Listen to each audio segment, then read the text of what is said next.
Hello everyone, welcome to KV teachers guild. So बच्चों, अभी हम डिस्कस करेंगे 6th क्लास सोशल साइंस का एक क्वेश्चन पेपर। ये करंट सेशन PT2 एग्ज़ाम का पेपर है ऑफ PM श्री केंद्रीय विद्यालय। सबसे पहले मल्टीपल चॉइस क्वेश्चंस हैं। First is punch marked coins were made up of. Punch marked coins बने होते थे मोस्टली सिल्वर के, कुछ गोल्ड और कॉपर के भी कॉइन्स मिले हैं, लेकिन ज़्यादातर ये चांदी के बनते थे। देख लेते हैं। देखो, ये है पंच मार्क्ड कॉइन्स, जिनके ऊपर कुछ पिक्चर्स, कुछ सिंबल्स बने होते थे। Okay, next is Mathura was an important. Mathura एक इम्पॉर्टेंट रिलीजियस सेंटर था जहाँ पर भगवान कृष्ण को वर्शिप किया जाता था। श्रेणीज वर एसोसिएशंस ऑफ। श्रेणीज मर्चेंट्स और क्राफ्ट पर्सनस की एसोसिएशन को बोलते थे। The continent of north America.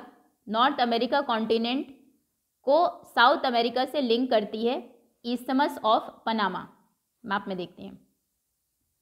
ये वर्ल्ड के 7 कॉन्टिनेंट्स हैं: Australia, Asia, Europe, Africa, North America, South America और नीचे है Antarctica.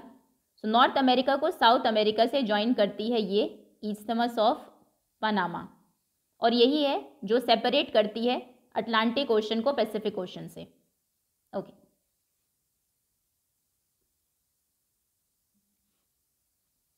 Next is life exist in this zone.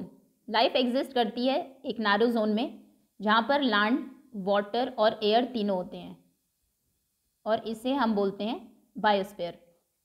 Next is it is called an island continent. किस continent को island continent भी बोलते हैं? ऑस्ट्रेलिया को, क्योंकि उसके चारों तरफ पानी है। ये है ऑस्ट्रेलिया, ये पैसिफिक ओशन में है और चारों तरफ पानी से घिरा है, इसलिए इसको बोलते हैं island continent. Next is which ocean is S shaped. कौन सा ओशन एस शेप्ड है? Atlantic ocean. ये पूरा है अटलांटिक ओशन। ओके,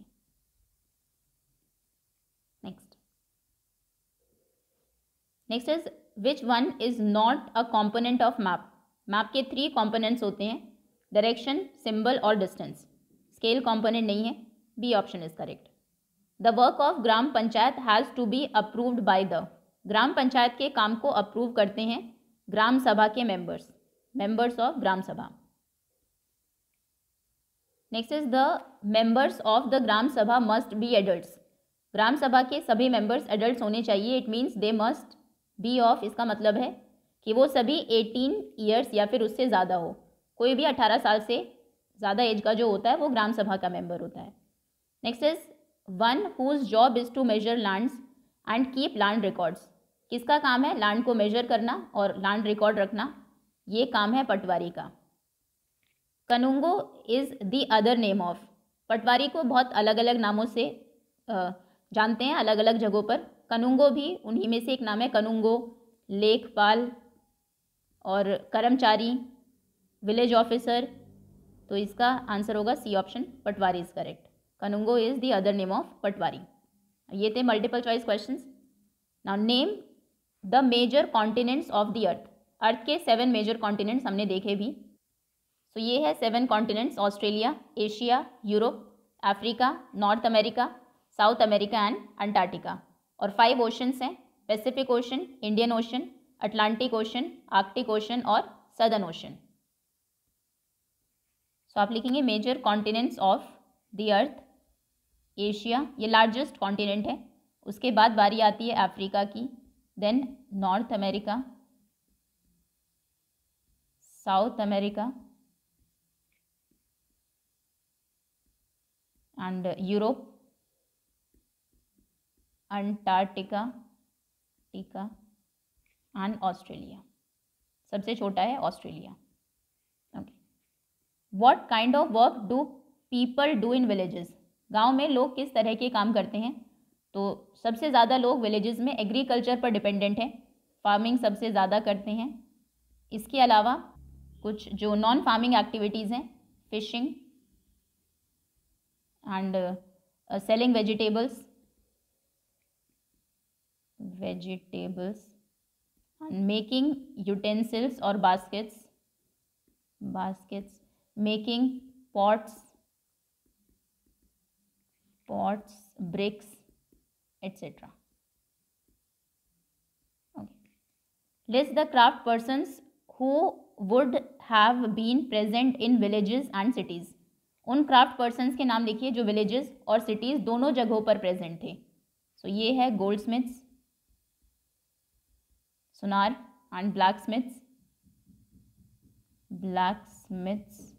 वीवर्स बुनने वाले, बुनकर, and basket makers, garland makers, garland makers, etc. Okay.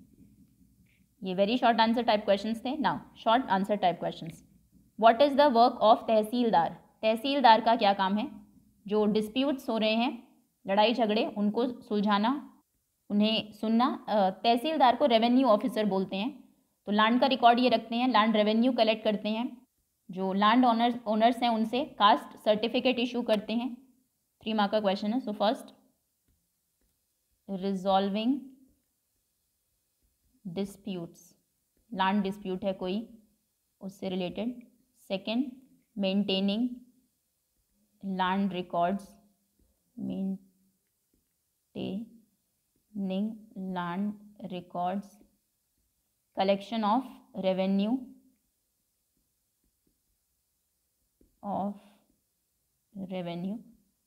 issuing caste certificate,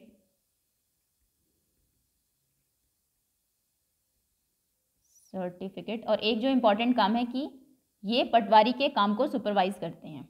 number 5, supervision of patwari tahsildar के अंडर काम करता है. Okay. Next is, what is the link between a gram sabha and अ ग्राम पंचायत? ग्राम सभा और ग्राम पंचायत कैसे एक दूसरे से लिंक्ड हैं? तो एक गांव में जितने भी 18 ईयर्स से अबव एडल्ट्स हैं वो सभी ग्राम सभा के मेंबर्स हैं, और यही वोट करते हैं, जिसके बाद जो लोग इलेक्शन में खड़े हुए हैं वो ग्राम पंचायत के मेंबर्स बनते हैं. तो ग्राम पंचायत के मेंबर्स को इलेक्ट करते हैं ग्राम सभा के मेंबर्स. नंबर 1, एक तो यही लिंक है. That first is election, elect करना. दैट ग्राम सभा elects the members of gram panchayat. और फिर जो ग्राम पंचायत है वो अकाउंटेबल होती है, आंसरेबल होती है ग्राम सभा को. सेकेंड इज अकाउंटेबिलिटी मतलब उनकी जवाबदेही है, जो भी काम वो करेंगे. सेकेंड इज ग्राम पंचायत, जो ग्राम पंचायत के मेंबर्स हैं, इलेक्ट होकर आए हैं, they are, gram panchayat is answerable to gram sabha. Third is approval, कोई भी काम ग्राम पंचायत अगर करेगी, ग्राम सभा का अप्रूवल उसको चाहिए होता है. सो ग्राम सभा अप्रूव्स द पंचायत, ग्राम पंचायत के फाइनेंस हो, रिपोर्ट हो, सभी को ग्राम सभा के मेंबर्स अप्रूव करते हैं. और ग्राम सभा के मेंबर्स को प्रिवेंट करते हैं कि जो ग्राम पंचायत के मेंबर्स हैं वो उस पैसे को मिसयूज़ ना करें. नंबर 4, प्रिवेंशन आप लिख सकते हैं. ग्राम सभा प्रिवेंट मतलब इंश्योर करते हैं कि पैसा सही जगह यूज़ हो. Prevents the gram panchayat from misusing money. और अगर ग्राम सभा के मेंबर्स किसी ग्राम पंचायत के मेंबर को रिमूव भी कर सकते हैं, हटा सकते हैं, अगर वो करप्ट पाया जाता है तो. एक 4 मार्क का क्वेश्चन है शायद. Number 5, gram sabha can remove any member of gram panchayat if they are found to be corrupt और अनफिट.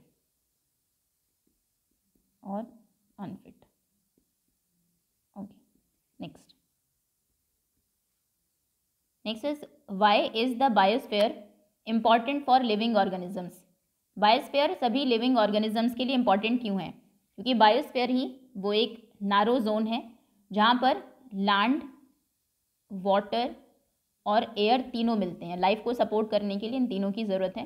तो तीनों इंपॉर्टेंट एलिमेंट्स बायोस्फीयर में मिलते हैं। So number 1, biosphere is important for living organisms because 3 elements of life जो कि है land, water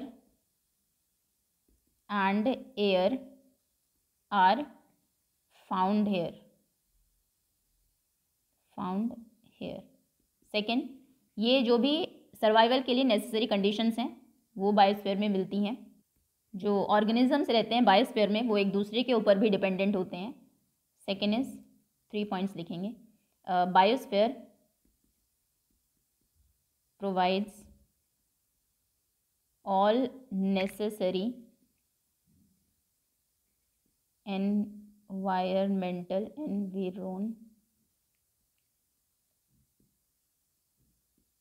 environmental conditions for survival. And number 3, biosphere इसलिए भी इम्पॉर्टेंट है क्योंकि सभी जो लिविंग ऑर्गेनिजम्स है, all living organisms are required to adapt to the environment of biosphere.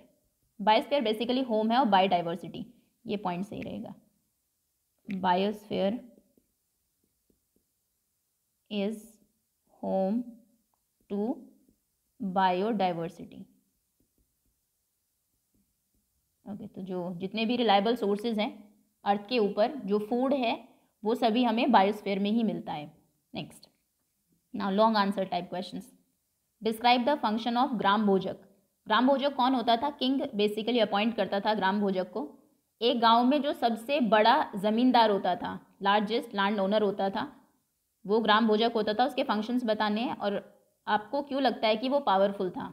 तो पहले तो लिखेंगे ग्राम भोजक was the largest land owner of the village, और ये टाइटल उसे किंग देता था।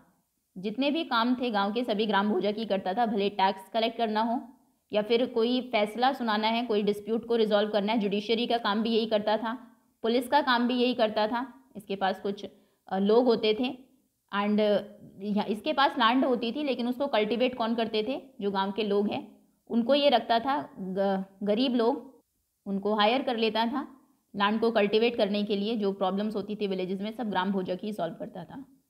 So first number 1, tax collection.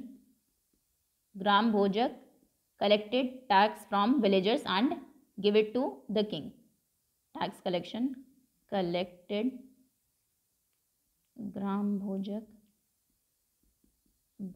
collected tax from villagers for the king. ये काम वो किंग के लिए करता था। सेकेंड उसका काम था जुडिशरी, एज अ जज काम करता था। जो भी उसके फैसले होते थे वो जो गांव के लोग हैं उनको मानने होते थे। The gram Bhojak acted as a जज for the village when needed. And next is police. Gram bhojak sometimes acted as a village policeman. लोगों को सज़ा अगर देनी है तो वो भी ग्राम भोजक ही काम करता था। Next is land. Problem solving लिख सकते हैं बट वो जुडिशरी में आ जाएगा। प्रॉब्लम सॉल्विंग, गांव की जो प्रॉब्लम्स है, डिस्प्यूट्स हैं, उन्हें सॉल्व करता था। And land cultivation, he used to hire cultivation. जो पुअर विलेजर्स होते थे उन्हें हायर करता था to cultivate his land. Next is what is Hindu succession amendment act 2005 and what are its provision. Hindu succession amendment act 2005 ये basically लाया गया था कि जो विमेन और मेल और फीमेल को इक्वल बनाने के लिए, सेम लेवल पर लाने के लिए। इससे पहले जो हिंदू लॉ था उसमें हिंदू विमेन को फैमिली की जो एग्रीकल्चर लैंड थी या प्रॉपर्टी थी उसमें इक्वल राइट नहीं दिया जाता था। फादर की डेथ के बाद जो प्रॉपर्टी है वो उसके सन्स में इक्वली डिवाइड कर दी जाती थी। हिंदू सक्सेशन अमेंडमेंट एक्ट में कहा गया कि जो प्रॉपर्टी है वो सन्स में, डॉटर्स में और उनकी मदर में इक्वली डिवाइड होगी, सबको इक्वल शेयर मिलेगा उसमें। ओके, सो आप लिखेंगे Hindu succession amendment act 2005 was brought females on the same level as same level with males. Till recently, prior to this act,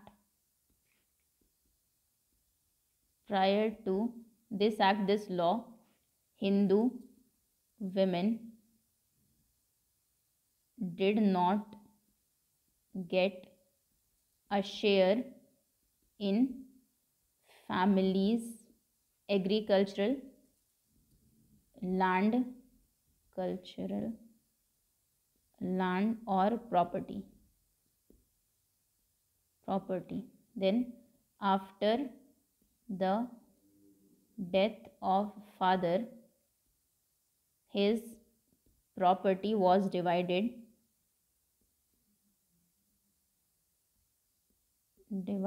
equally only among his sons. So now the situation has been changed. Situation अभी change हुई, इस law ने change की। In the new law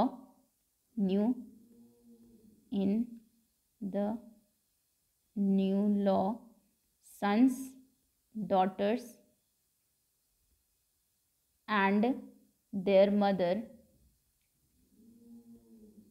can get equal share in the property.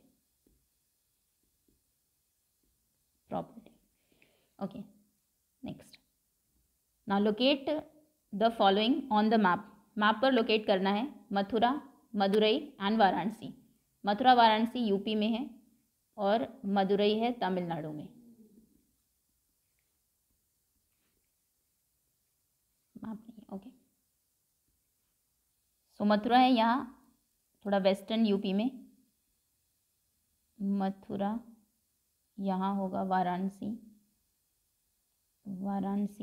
और नीचे तमिलनाडु में Madurai. Okay, that's all students. ये था 6th क्लास सोशल साइंस का एक question paper. Thank you so much for watching.